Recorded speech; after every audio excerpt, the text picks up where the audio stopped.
Hello guys, आज की इस वीडियो में मैं आपको सिखाने वाला हूँ आप किस तरह से अपने फेसबुक के पेज का नाम चेंज कर सकते हैं। यही सेम जो ना प्रोसेस फॉलो करके आप अपने मोबाइल में भी चेंज कर सकते हैं और अपने कंप्यूटर में भी। ठीक है, तो सिंपली आपको यहाँ पे अपने पेज के पिक्चर पे क्लिक करना है, फोटो पे, डीपी पे, और यहाँ पे आपको आना है प्राइवेसी और सेटिंग पे, इस पे क्लिक करना है। इसके बाद सेटिंग पे क्लिक करना है।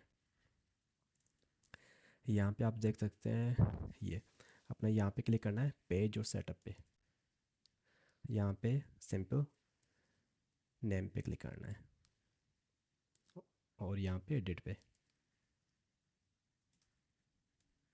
और यहाँ पे आप नाम अपने हिसाब से दे सकते हैं जो आपको चेंज करना है। ये नाम लिख के आपको सिंपल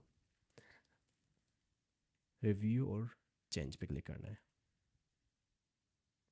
और यहाँ पे आपको पास अपने जो फेसबुक का पासवर्ड है वो टाइप करना है,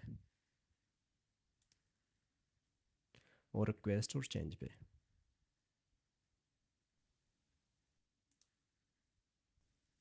ये भी यहाँ पे दे सकते हैं पेज का नाम चेंज हो चुका है। यहाँ पे दे सकते हैं पेज का नाम चेंज हो चुका है। Thank you so much. अगर और आपके पास क्वेश्चन है तो आप मुझे मैसेज कर सकते हैं। मिलते हैं, अपना ख्याल रखिएगा।